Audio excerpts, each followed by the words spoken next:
Good evening. Good evening. My name is Cisco Vinny here representing the Culture Company tonight. Welcoming everybody who's joining us live for part 2 of our live discussion on Haitian Vudu and La 21 Divisiones, Dominican Vudu, with 2 incredible scholar practitioners who are joining us here tonight to share from their wisdom and insight. In a moment, I'm going to turn it over to them to introduce themselves, and then we'll jump into our conversation for tonight. But just a little bit about In Culture Company, if you're connecting with us for the first time.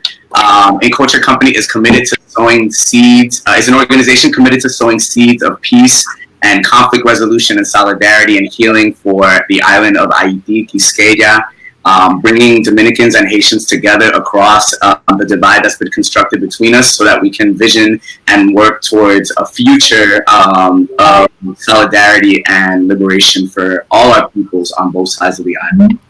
And we do that through a number of different means, through public workshops and educational resources, like which you'll find on our social media pages and the In Culture Company Decolonizing Española reading list, which if you haven't gotten a chance to download that, is an incredible resource that's been compiled with different historical resources that are debunking, the lies and the myths that have been used to uphold the systems of violence and create division between our peoples, and also uplifting stories that have been suppressed and hidden that are like critical for our visioning forward toward a new future together. So you can take a look at those, and also live conversations like these, where we get to invite experts in particular areas related to life on the island, and invite them to come and be with us and with our community and share their wisdom and insights with us through this medium of Facebook Live. So we're using social media to the fullest to bring our folks together and do this work of working towards justice for our people. So, like I said, this is part 2 of our conversation on Dominican Vudu and Haitian Vudu. And I want to give a moment for Bembecito and Dr. Kira Daniels to introduce themselves before we jump into the conversation for tonight. If either of you is willing to go first, we can jump right in. Ladies first, ladies first. Hi, everyone. I'm Kira Daniels. It's really wonderful to be joining this conversation again. I know it's been long awaited for us as well as for all of you joining us tonight. I am a professor of Africana Studies, Art History, and a courtesy appointment in theology at Boston College. So I'm up here in the Northeast. I'm also a Mambo Asogwe, a high priestess in the Vodou tradition of Haiti. I am a member of Société Naougo, Awoshinago, which is based in Jacmel, Haiti, as well as here in Boston, Massachusetts. Great to be here and can't wait to continue the conversation with all of you. Awesome. Thank you for joining us. And me, I'm Bembecito. As many know me, I'm a musician of the Afro-Caribbean traditions. I am Papa Boko Gangan in the 21 Divisions Dominican Voodoo tradition. I am also a Babalocha in the Afro-Cuban Orisha tradition, Omoanya, and Untogi, and a lover of these traditions. So I mean, I'm here to talk and share a little bit of everything with you guys as we did before. Beautiful. Thank you, Bembecito. Thank you both for being with us tonight. And so we're blessed to have you because these are 2 folks who not only are scholars of these traditions and have studied these traditions deeply and understand both their origins and all the different facets related to the practice and lived realities of traditions, but also folks who are living this themselves, who are both practitioners and spiritual leaders in these traditions. And so we're really, really grateful to have you here with us tonight. In our first conversation, which you can check out the link is up on the In Culture Company page. If you haven't had a chance to watch it, definitely go check it out.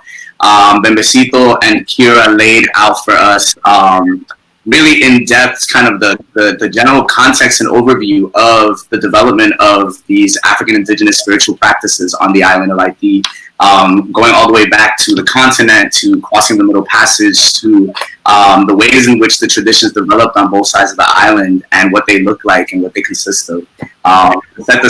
We're live once again with Incultured Company. We're joined tonight by Dr. Kira Daniels and Bembecito, going in on part 2 of our conversation on the African indigenous traditions on the island of Haiti, Haitian Vudu, and La 21 Dominican Vudu. We were just deep in a conversation about the rise of Pentecostalism on the island, and particularly the ways in which that's been tied to international aid and antagonistic towards these ancestral traditions, both in Haiti and in the Dominican Republic. And without necessarily recapping all of that, I do want to invite both of you, if you could share a little bit from your experience about how that's been impacting practitioners in your experience, folks that you're in community with or you're in relationship with. How do you see the rise of these movements impacting folks like in their day-to-day lives? Bembecito, you want to take this one? Okay. So basically, I think it's a sad thing because, like I was saying before, you go to these countryside places and the people have very little education or no education at all. So they get brainwashed by these pastors or what have you, and sometimes they get offered certain things like food, healthcare, housing, whatever it could be, and they're forced to convert to be able to get access to these things. So they convert really out of necessity and not out of faith. And sometimes these conversions can be aggressive, and there's times where they go to people's houses and do some kind of witch hunt just because people are practicing, indigenous traditions that are labeled as witchcraft. So they go to their houses and even, throw rocks, they torch the house. All these things are real. And it happens in the Dominican Republic as well as I know in Haiti and in other places throughout, the diaspora and even Africa, So all these things are very scary and sad for our traditions because it's almost like they're being wiped out. There's like an agenda to convert anybody and everybody. So it's a sad thing in that sense. I don't think they'll be able to wipe us out. So yes, I will. So at least that's the hope we have. I mean, but it is a battle. It is a battle. Mm-hmm. I would really echo what Bembecito is saying, and I think some of the more sobering realities is that this oppression and suppression starts so young. In one of the spiritual houses that I work in, and that's also my own in the south of Haiti, there's a young man who has been part of the house since he was young, like 9, 10, kind of adopted into the larger family of the community, and stopped attending services, stopped attending ceremonies. And when the spiritual mother pulled him aside and said, "Oh, I noticed that you haven't been as active, you haven't been coming," he admitted that he'd been made fun of at school, and his classmates were making him ashamed that he was involved in a Vodou house, and that was his, extended family. And she had to sort of lovingly, but also sternly remind him that this is your family. This is your family, and you have to remember, we stand by you, we stand with you, and to the extent that we can, we protect each other. I think one of the things that gives me a little bit of hope, because I really have to agree with Bembecito that unfortunately this sort of violence and aggression is something that you see taking place worldwide, in Asia and Africa and Latin America as well. But one of the things that gives me a little bit of hope is that you do see still some subversion, right? So there's some people, especially like elders, always ask the aunties, the tatis and the tontines, and you're like, "Are you going to church?" And they're like, "Oh yeah." And you're like, "Oh, like L'Evangile church?" And they'll say, "Yeah, I go." And you say, "Why do you go?" And they're like, "Oh, I like the songs." Like, "Oh, I get to see some of my friends," and it doesn't rock their faith in Vodou, and while I wouldn't say it's the case for like Protestant converts, who are going hopefully for educational opportunities or work opportunities or healthcare opportunities. Those reasons for conversion sometimes are quite strong, but sometimes people come back. And sometimes people still kind of dabble in both on the Vodou side, and so that gives me a little hope in noting that even those sometimes who are attending these churches are not saying there's no room in their heart for the ancestral ways. So hopefully we begin to see more of that as we do some of this like greater interfaith work. So we have a lot of folks who are a part of the community at ICC or have reached out to us, especially in the wake of our first conversation, who are younger folks or folks who feel like they are like they have been denied these traditions. Like they're like, they're coming to us like, wow, I need to learn more about this. How can I connect? Where do I begin? So, I mean, right now we're talking about this sort of contemporary manifestation of what has been a long time intent to try to squash and destroy and alienate us from these traditions. So I want to invite both of you to share with us a little bit about why you think it is that folks are so intent on separating us from these traditions. What is it that these technologies offer us? Such a threat to these people that do all these things that we've named and all that has been done over the centuries on the island. You want to take that one? Oh yeah, there's so much to say. I feel like we could have a whole spin-off on that. Yeah. I mean, I think that you use such a wonderful term, Alexis. These technologies, right? These are not just rituals and practices and beliefs. These are systems of orienting yourself in the world that is very human and in the universe that is more cosmically understood in this abstract fashion. These are technologies. These are ways of navigating the world. And why do these traditions pose such a threat? Because they give us power to know who we are and to remember what it is we came here to do. You can't be part of a Vodou community, and I think that Bembecito might agree in Divisiones, you can't be part of these communities and be, over here trying to make $500,000 a year and forgetting your family and forgetting, your community. And that's not how these traditions work. Whether you come from the most modest family, whether you come from a very privileged background, there's an expectation that you give back.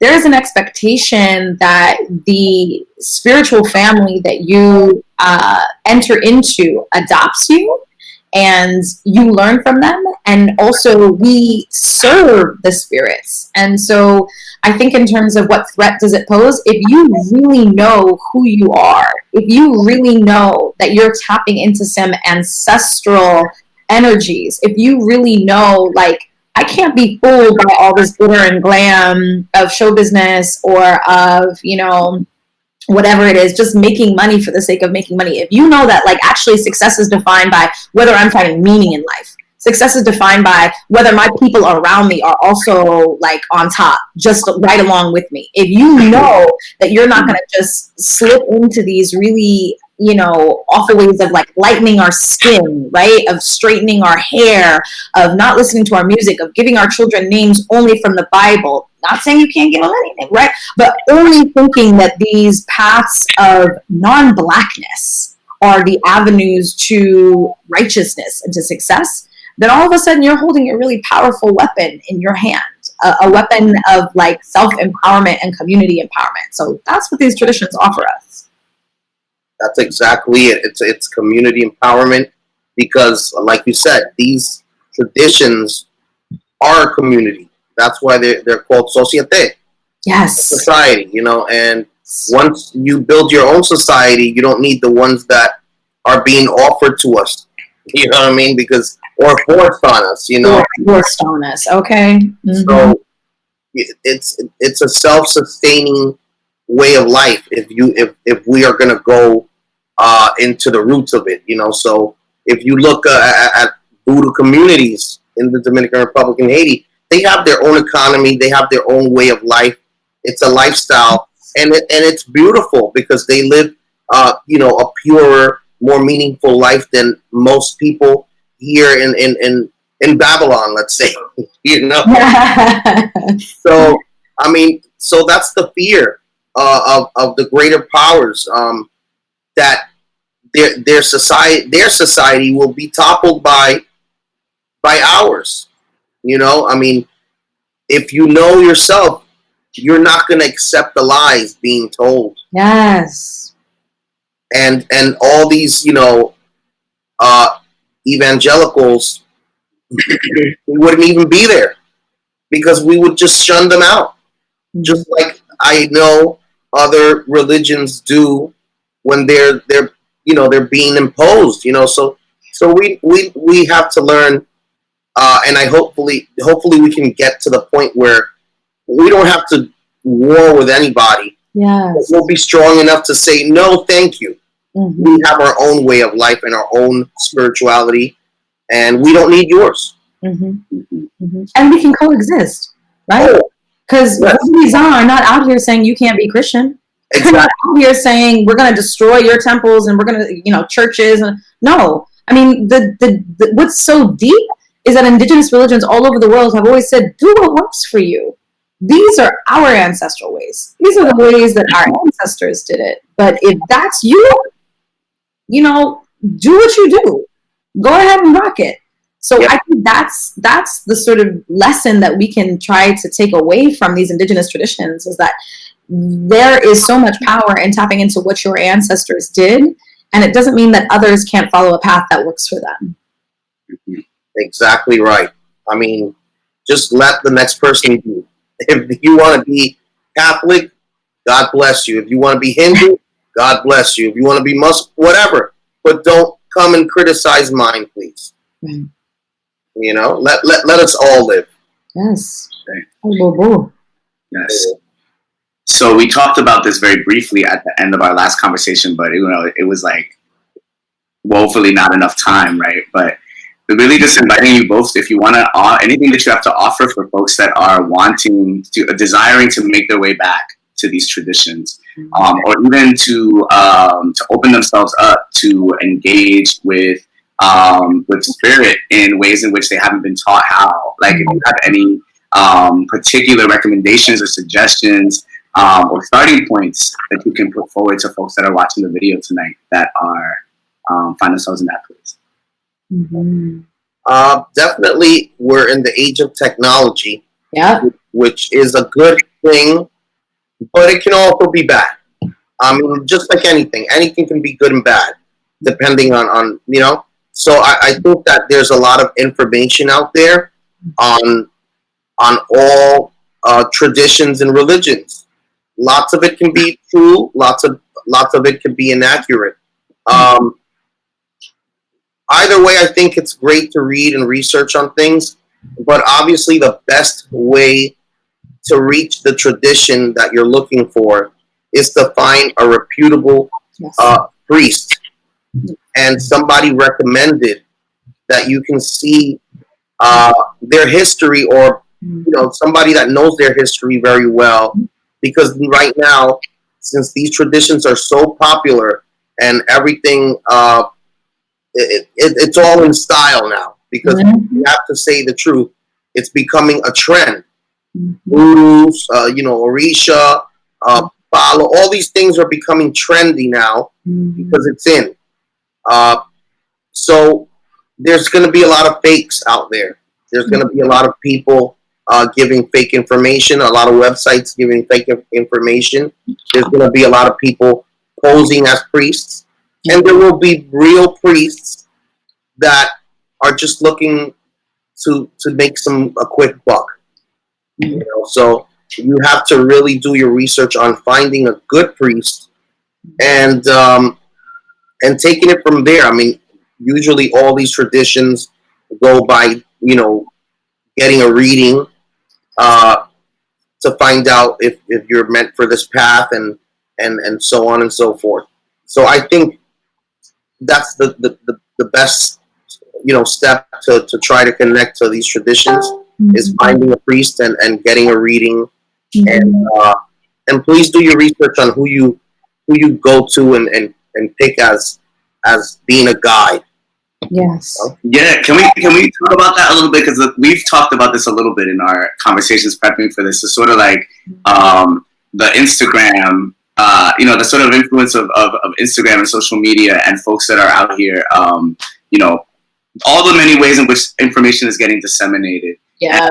And so I wonder if y'all have if you, Kira, want to add anything else to what Bendecito has already mentioned about how to engage with social media and things that we can, information on the internet in a way that is in the best way possible. Yeah, I really want to echo what Bembecito has said with regards to the fact that, the increase in visibility for our traditions has really meant, digitally speaking, there are benefits and there are some real disadvantages to that hyper visibility. One of the viewers right here just mentioned American Horror Story. My class mentioned when I asked them, what are your perceptions of Africana traditions? Whether that's, Nigerian or the Ifa Orisha tradition, whether that's Cuban Kumi, whether that's, Haitian Vodou, and several of my students mentioned, I first encountered these traditions in something like American Horror Story. And so I showed them some film clips after we had been reading about Vodou and after we had been reading about, hoodoo and U.S. Southern, New Orleans culture for like 7 weeks. And all of a sudden they saw things so differently. All of a sudden they heard that ominous, scary sounding music. All of a sudden they heard and saw, the way that they're just making all these references to like chicken feet, as if all we do is like chop up things that people eat every day, by the way, So I think that there are really wonderful ways that we can connect with communities digitally in a way that wasn't possible before. One of the links that I would really highly recommend for those who are interested in learning more about Haitian Vodou in particular, because unfortunately there's much less written about Vudu, but I know that there are a few good sources out there, and I'm sure Bembecito can suggest them. But Cosmology is an organization for the study of Haitian Vodou and other Africana traditions, and along with ADRESA, the association, African and Diasporic Religious Studies Association, both of which I'm a member, are really great resources to learn about conferences where you can meet other people who are scholars of these traditions and who are practitioners of these traditions, meet other people who have similar interests, similar commitments to these communities. And Kosamba, which I can share as a link later, has a bibliography. And I think when Bembecito mentions people doing their research, I completely agree. And I'd say do your research in a few ways, right?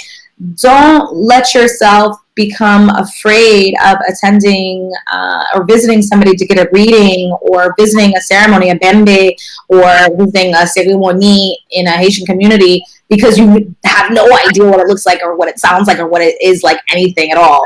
If you do a little bit of reading before, then not everything will be such a surprise. And then you might be able to come with smarter questions. You might be able to come with questions where you feel a little bit more settled and you feel like, okay, I know a little bit about this. Can I learn more about this? And I think that what he mentioned about finding a guide is just one of the most important things, because there are a lot of charlatans out there, as is the case with any religion. Look at all of these pastors in churches who are talking about plant your seeds, sow your seeds, and then are riding around on all these fancy jets. Okay, let's not make it seem like it's just Africana religions.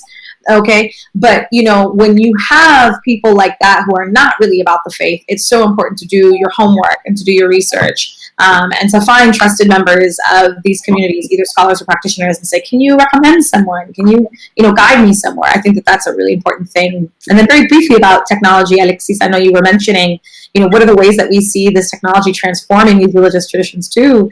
Now you're in the age where people in ceremony, not only in the United States, but also in Haiti, and I guess probably in the DR too, are like filming and live streaming on Facebook in ceremony, right? Like not just people who are watching on the outside, but people in ceremony. And that's not true of all communities. Some communities feel more private. I know in Haiti, of course, people sometimes still feel really concerned about the stigma.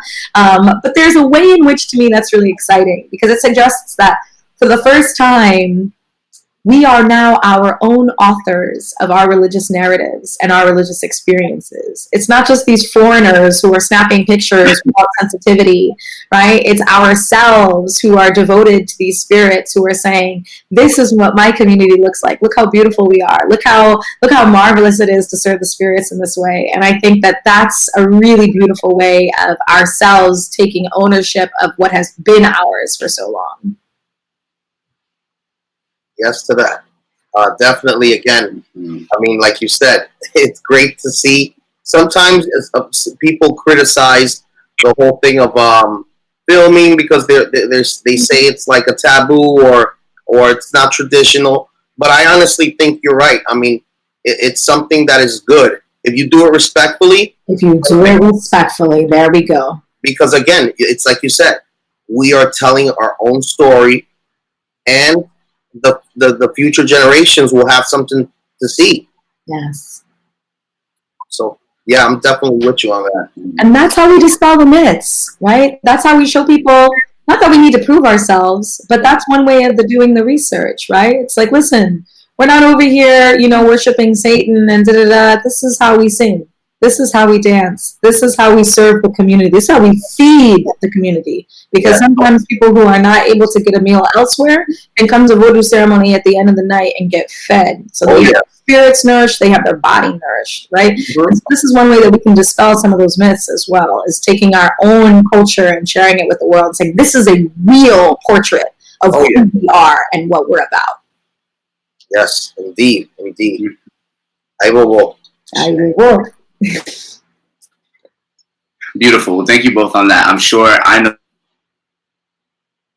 Again, on this question, I don't know if it came through on the live before it got cut off, but a lot of folks coming to us with questions and different things that they've been taught about the role of gender and sexuality in these traditions on our island. And so sort of putting it out to both of you, if you could share a little bit about how you see, if in your opinion and in your experience in particular, these traditions on the island are in fact more open and inclusive of queer folks, LGBTQ folks, and to leadership of women as well. If you all could speak on that a little bit. Sure. I think like Benito was saying, good to rejoin y'all.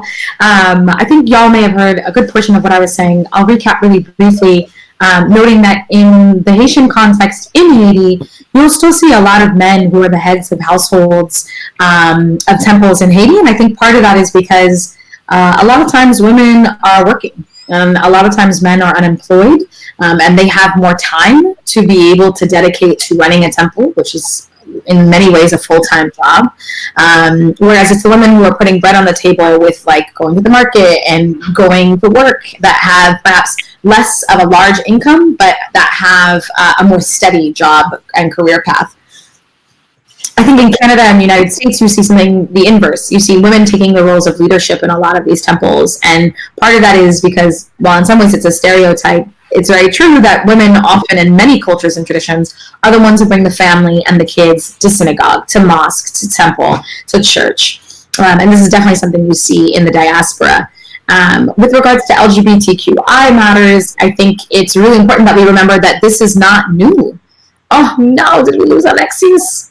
Okay, y'all, can you still hear us? Can you still see us? I can still hear you. All right. I think we lost Alexis. I think we lost Alexis. Oh no, what a bummer. Okay. Well, I'll keep talking until y'all lose me. Me and the Mesito will hold it down until we get back to Alexis. Yeah, queerness is not something that is new to the 21st century. People have enjoyed same-sex relationships for hundreds of years, thousands of years. Welcome back, Alexis. I'm back, okay. People have identified on different... Can you hear me, Ben? Yes. Can hear you. Can you hear us? You can hear. All right, we may have lost Kira, so I'm gonna try to see if I can bring her back. But in the meantime, would you speak a little bit to this question from your experience? Definitely. It's like you said, and like Hero's just saying, it's not a new thing. Do we have her? Okay. Go ahead, Besito. Kira, are you back with us? I am back. Go ahead. You can continue, Kira. Okay. Let's see. Papa. Uh-oh. I don't know. I think we're having a problem with her connection. I'm gonna try to bring her back. In the meantime, go ahead, Besito. So definitely, you're gonna see a lot of everything in Vudu, be it on the Haitian side or on the Dominican side. I'll speak for the Dominican side, and I'll let Kira touch on the Haitian side.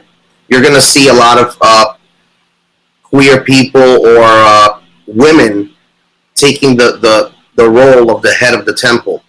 So women are a big role in Dominican Voodoo. A lot of the women in Dominican Voodoo are the ones that attend the temples or the altars, because the men usually work.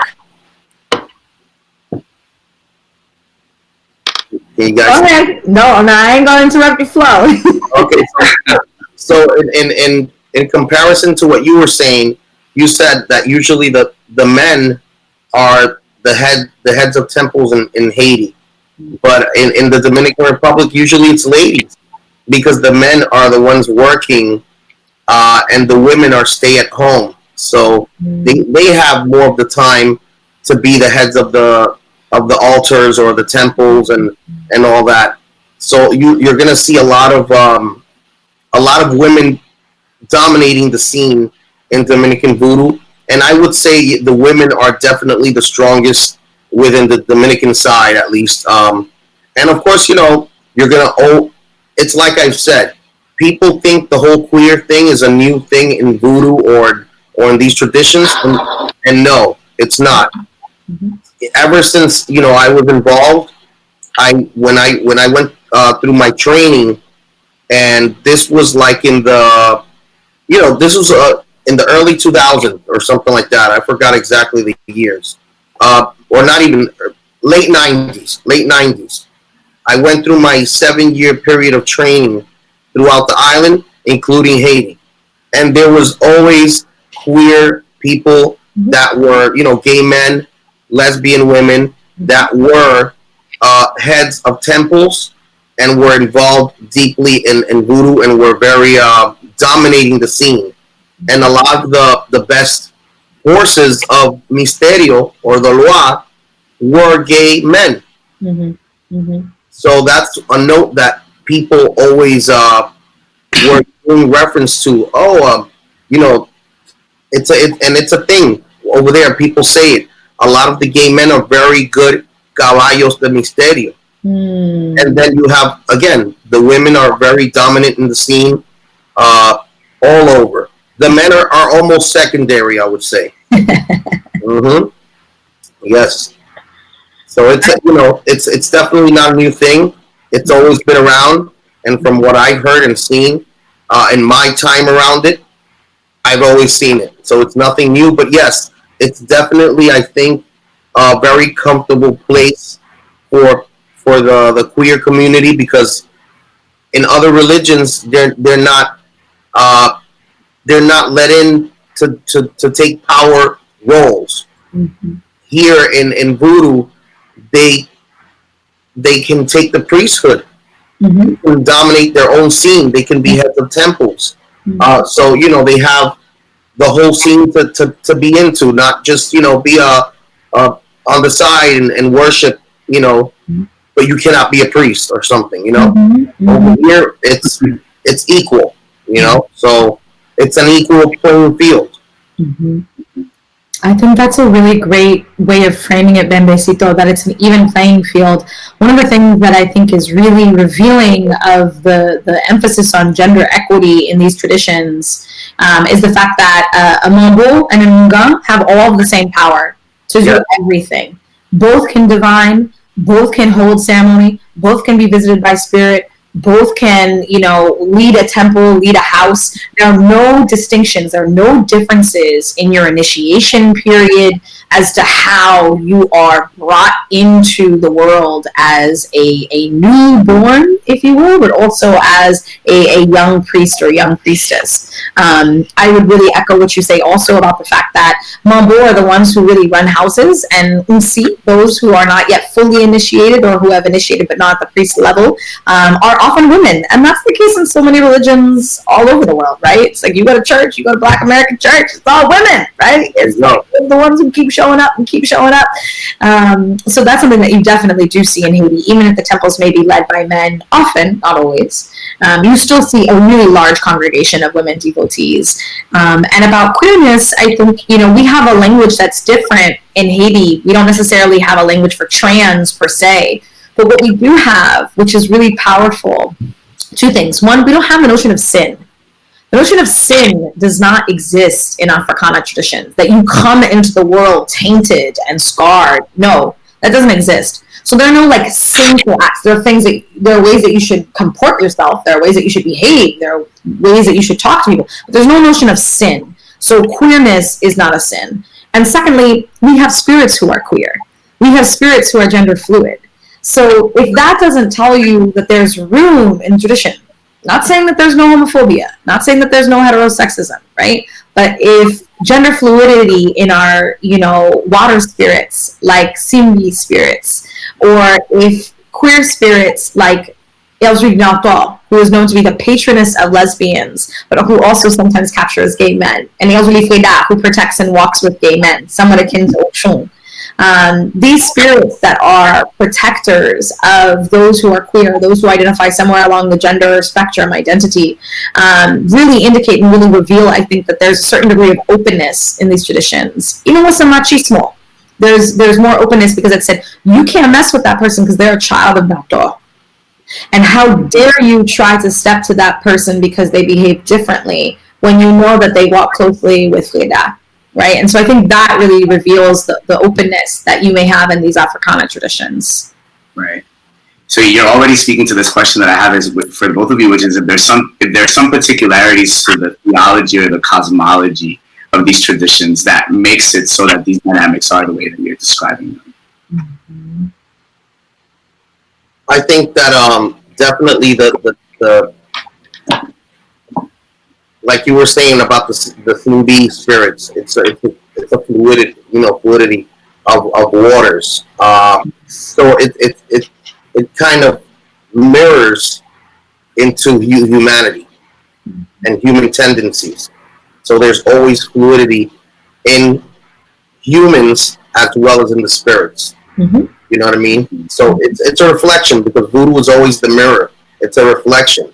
And it's reflecting into our inner selves, or viewing into our inner selves as human beings.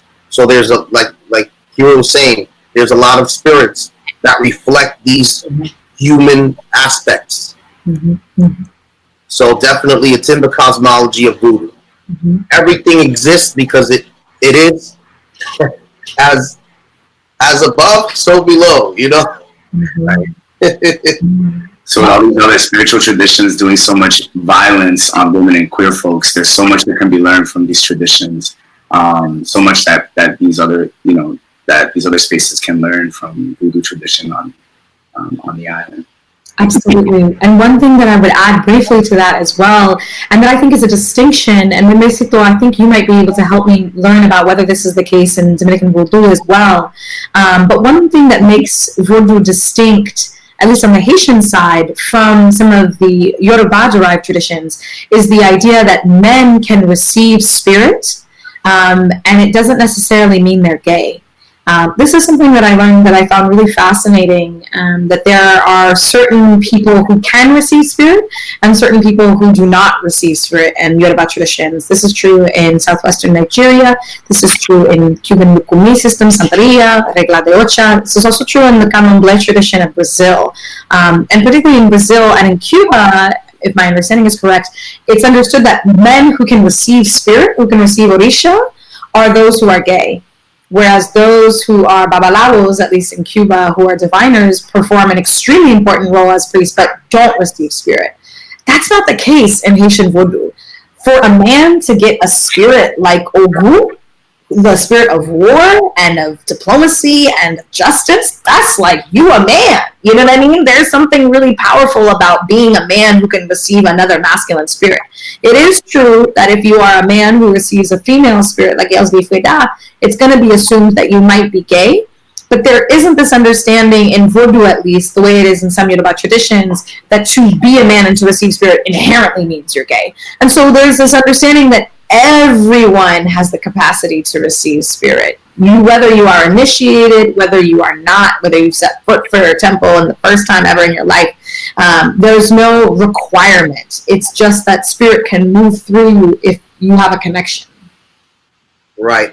In the Cuban tradition, at least, anybody can receive spirits. I don't think that there's a tendency for all of them to be gay. What it is, there's a saying, or maybe it's more of a numbers thing. Most of in the Cuban Orisha tradition, most people that mount, most men that mount tend to be gay, but it's more of a numbers thing. But there's a lot of straight men that do possess Orisha in the Lukumi system in Cuba. Now the Bawalaos, they do not receive possession. That's one thing that is solid. Thanks for that clarification, Bembecito. Right, but in the Dominican Republic also, in Dominican Vudu, I think now maybe, I don't know if it's always been the case, the highest percent of caballos de misterio, of Loa, the people that mount Loa, are gay. So it's a thing. I don't know if it's always been like that. Maybe back in the days, but now most that you see are gay. But of course, there's always a whole lot of straight people. So anybody can mount a Loa, like you said, and they can be not initiated or initiated, and so it's anybody can mount, definitely. So there's no like restrictions with that, or and like you said, anybody can be a priest. All the initiations are the same. So there's no barriers in our traditions. Awesome. Thank you both for that. I do want to move us into, we have one other sort of theme or bucket area that we wanted to touch on, which was also actually about the story that's presented out to the world about these traditions. And Kira, you already talked about the importance of telling our own story about these traditions.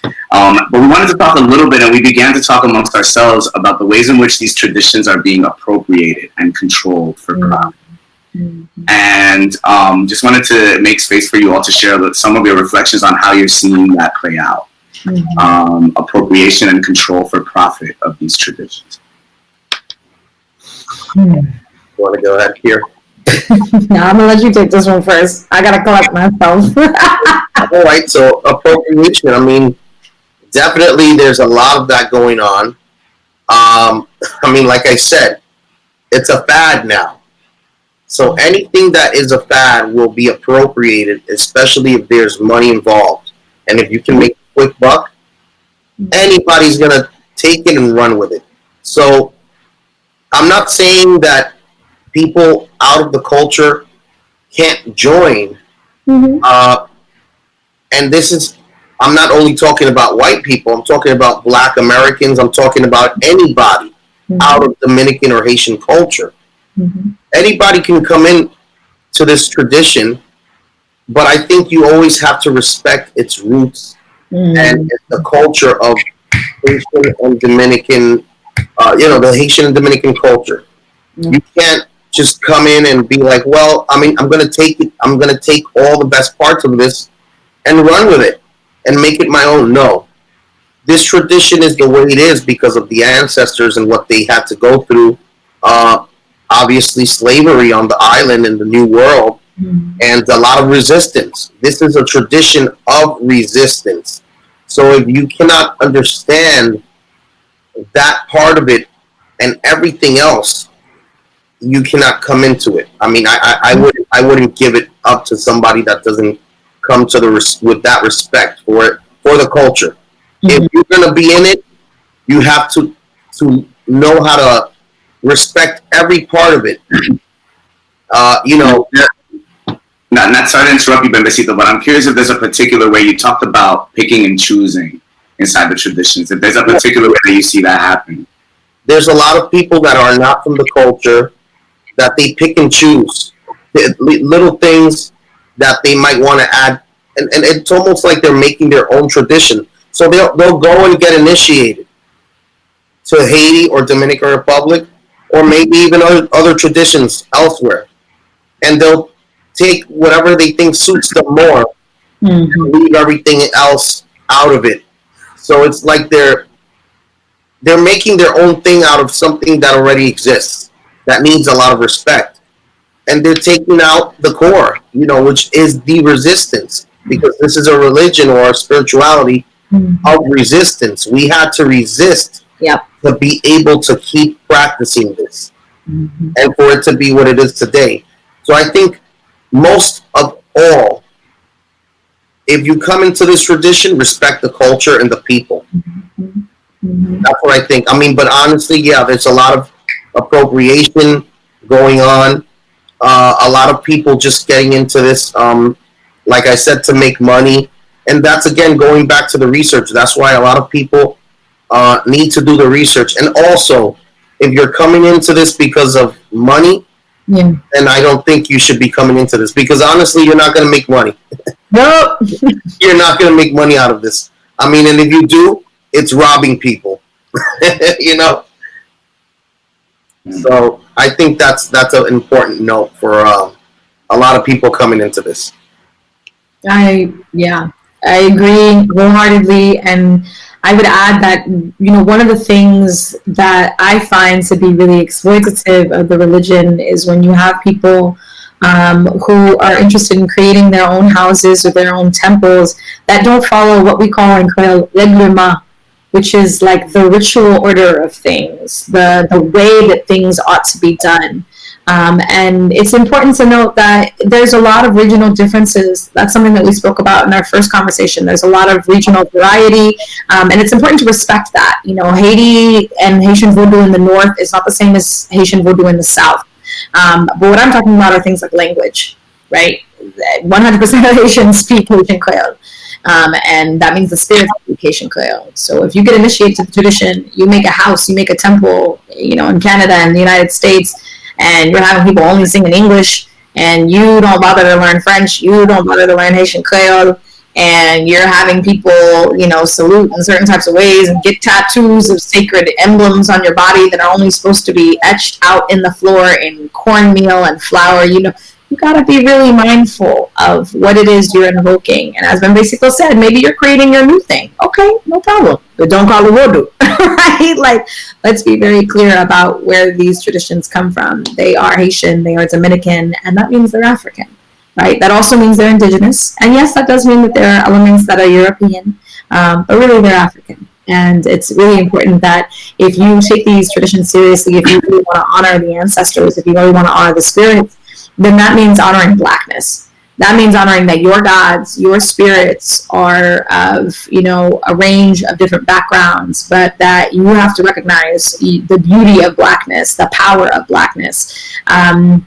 I also think it's important that we hold ourselves accountable, right? There are a lot of Haitians who are interested in learning more about Vodou and writing about Vodou and things like that. But if we're still stuck in these tropes that white Hollywood made for us, like zombies, right? Like voodoo dolls, we're not going to advance. We're not going to move forward. And we're not going to be able to give people a really full, third-dimensional portrait of what these religious traditions are really about if we're still stuck in these really narrow constraints of the imaginaries of what these religions are about. That's why I think it's so important to speak to practitioners and devotees. What is your experience with this tradition? Can you tell me about your path, your journey? I saw somebody mention in the comments that maybe finding a guide, a priest or priestess isn't always the first step. It's looking internally. I would agree, but it's yes and no, right? Because internally, if you don't know about the tradition because you haven't done the research, then you may lead yourself down some kind of interesting paths about, this is my wishy-washy Vodou, it's how I want it, it's how I like it. That's not how these traditions work, right? You do need to do some internal reflection about what brings you to these traditions and what you have to offer and what you would like to learn. But that's these are communal traditions. These are not individualistic traditions. You sing, you dance, and you pray in community. You can have a personal altar. That's an important part. You can speak to your spirits and your ancestors privately. That's an important part. But you also do these things in community. And that's why a balance of both is so important. True. so true. And I have a thing that I'll say. It's just like you're saying. I mean, the tree absorbs water from the roots, so you gotta go all the way down to the roots always to learn the tradition. This is not a tradition that you make it as you go. No way. Yes. The songs, like you said, everything you said is on point because the songs are passed down. All the information of the Loa is passed down through lineage. So lineage is the most important thing in Vudu. I was having a conversation with one of my goddaughters today about that. Lineage is everything. If you go to a priest and they have no lineage, or they can't tell you or recite their lineage to you, I don't think you should mess with that person. Lineage is the prestige of the priesthood. Mm-hmm. If there's no lineage, there's no roots. If there's no roots, there's no tree. Yes. Ooh, I couldn't agree more. Yeah. So yes, I mean that's lineage is everything. Yes, thank you both for that. And Kira, I'm thinking a lot about your comment about Bembecito, you starting us off actually with this, the importance of honoring the fact that these are religions of resistance. Yes. And Kira, you uplifting that, like, honoring these traditions and practicing these traditions is about honoring Blackness and the Africanness of the traditions. Yes. Mm-hmm. And so I want to make a little room for us to talk a little bit about how colorism and classism play out inside of the dynamics, inside of practice in communities around these traditions. And Bembecito on the Dominican side, thinking about anti-blackness and anti-Haitianismo in particular, and how that interplays with these dynamics that we're naming. Mm-hmm. Mm-hmm. Yeah. Well, on the Haiti side, that I think one of the stigmas that remains about Vodou is that it's, religion de peuple en dehors. Like, it's the religion of those out in the countryside, those who are not cultured, those who are not civilized, those who are not, of a certain je ne sais quoi, right? Who are backwards, and that it is supposedly a religion of the poor, that it is supposedly a religion of people who are non-literate, and that's just not true. It is definitely a religion of the majority of Haitians, and it is true that a majority of Haitians. Oh no, we lost Alexis. Right. We'll keep talking, and if people say they can't hear us, we'll pay attention. Okay. Unfortunately, it's true that Haiti remains a nation that really struggles with financial security in, like, individual households. So yeah, a good number of people who are Vodouisan come from really modest backgrounds. But it is also important to note that there is a lineage of Haitians who are light-skinned, and of Haitians like myself, and Haitians who are of a more privileged background being involved as well. They may have been hiding it. They may have been not talking about it. They may have been calling it everything except for Vodou. Okay, but there is that presence as well. And I think increasingly what's exciting, especially as you're making the move into the diaspora, is that you're seeing a wider variety of Haitians, a wider variety of Dominicans, and a wider variety of people of the African diaspora who are saying, maybe this tradition can belong to me too. It doesn't only have one face representing it. So yeah, there does unfortunately remain that stigma of religion is, the religion of Black people who are poor, but it's much more multifaceted. Hey, welcome back. It looks like we lost Kira. I was with you, but I lost my video. So we'll see if we can get Kira back.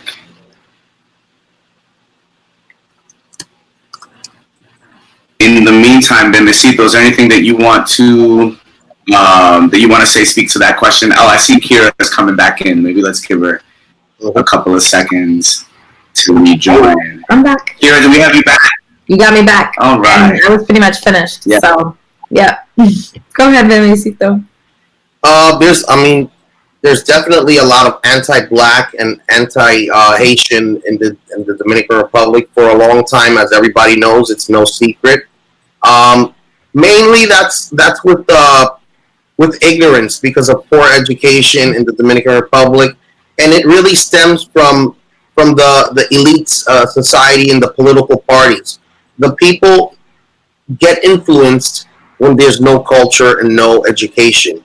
So it's always been around.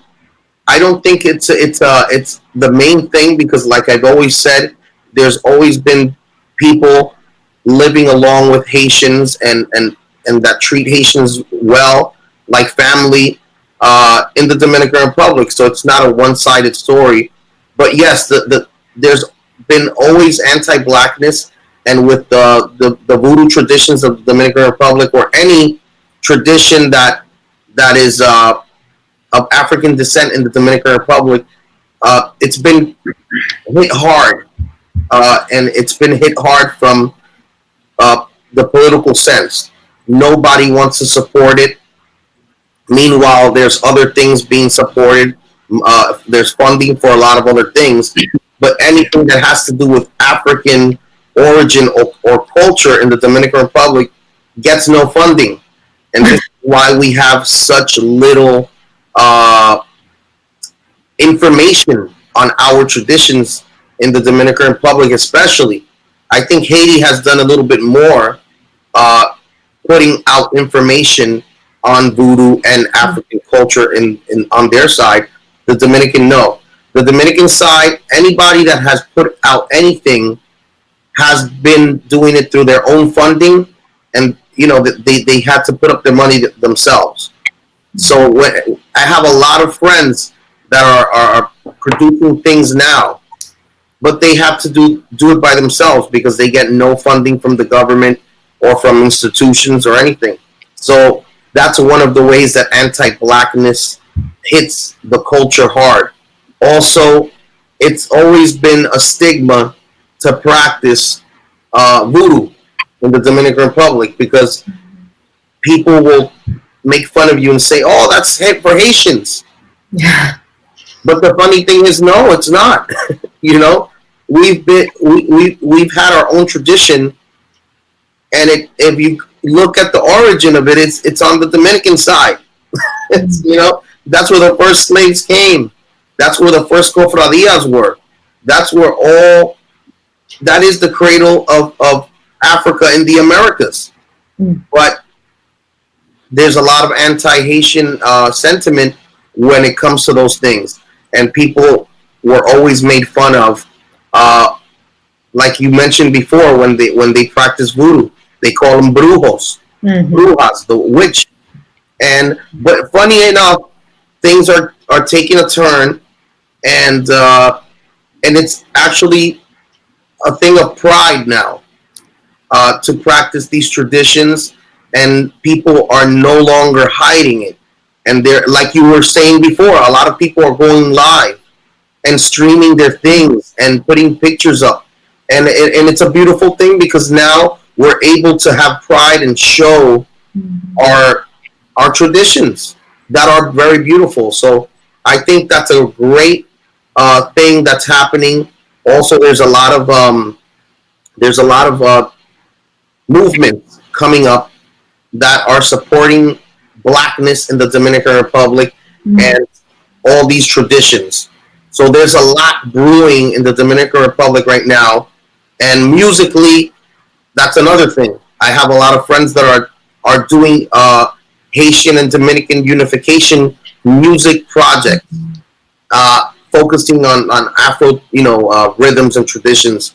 So that's a beautiful thing. There's a lot of movements in the Dominican Republic, and along with the Haitians that are coming together to promote blackness and these traditions, because I think it's like a period of reawakening.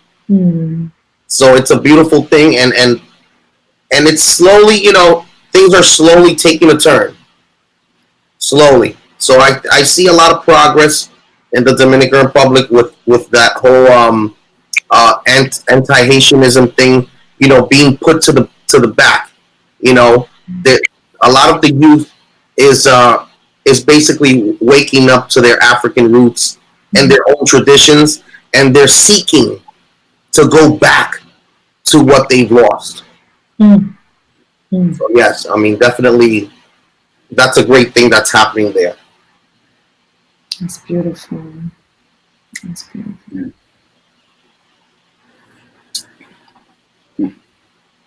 So we're definitely seeing this simultaneous.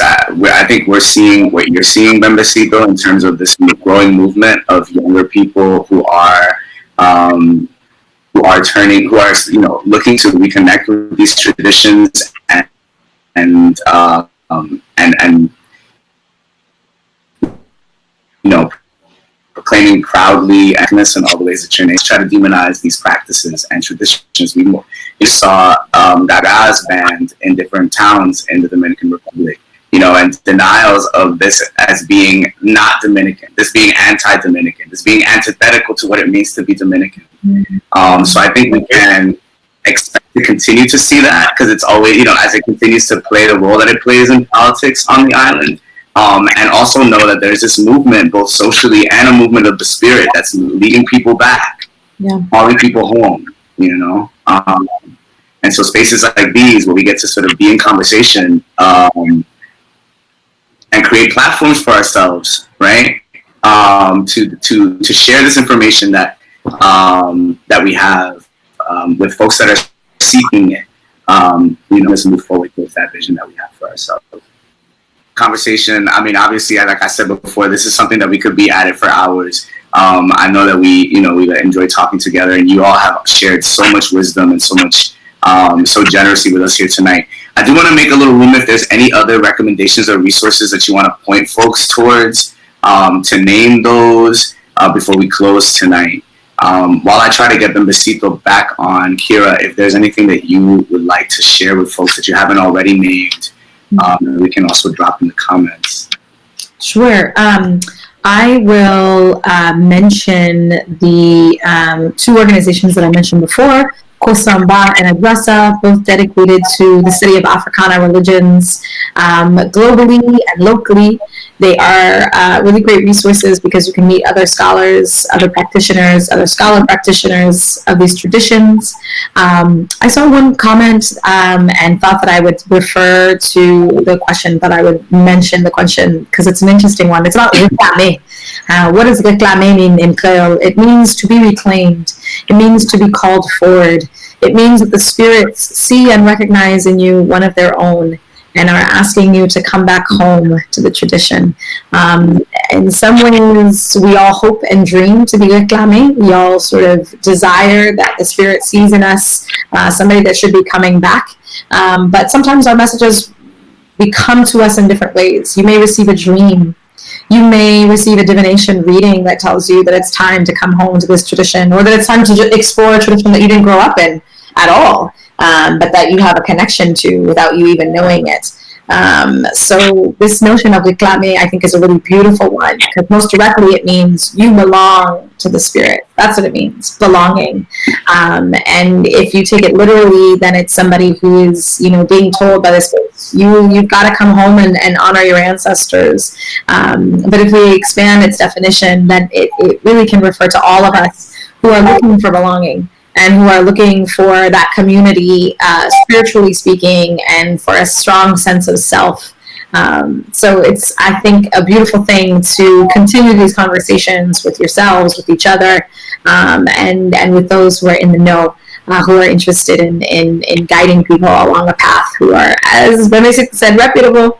But you can sort of also trust your own intuition. You know when you meet somebody who's really about it, and when you meet somebody who really clearly is able to make a strong connection with you and the spirits. So that's what I would add. Mm-hmm. Thank you. So I know we're getting Bembecito's coming back in now, so hopefully we'll have him back in just a couple of seconds. In the meantime, I do want to point folks to inculturedco.org. The website for Incultured Company. There are a ton of resources on our website. The Decolonizing Hispaniola reading list has a ton of resources that you can access that are detailing history at every stage of development of both sides of the island, both of the nation states, throughout sort of from the beginning of the colonial project up until now. And spirituality is embedded in all of it, as it's a piece. It is such a deep piece of our culture and our history and our people. Definitely take a look at that. Resources on the Decolonizing Hispaniola workshop, slides from the different presentations. Take a look at the channel so you can see both the first part of this conversation and other live conversations that we have had and will be having soon.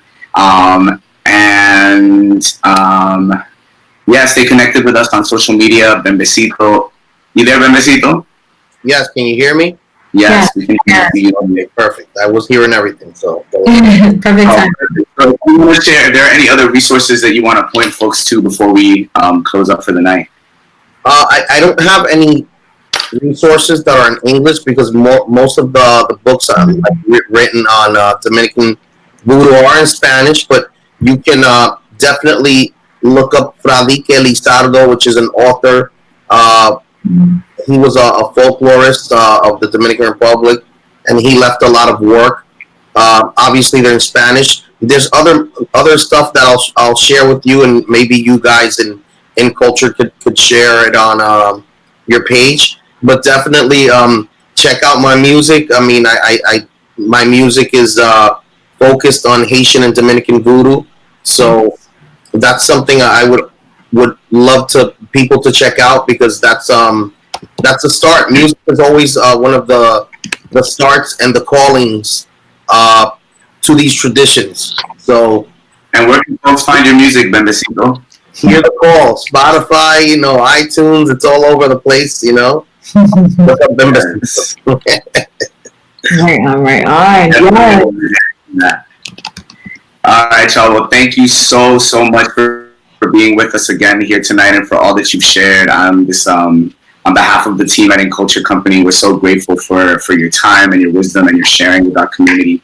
And thank you for all the folks who watched this live tonight for your questions and comments. If you want to keep them coming, keep interacting with the video, we will respond to the questions even after the live has been closed. And look out for those links and resources, and we will see you all again soon.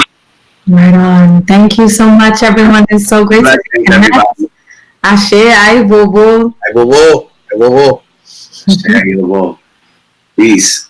Bye.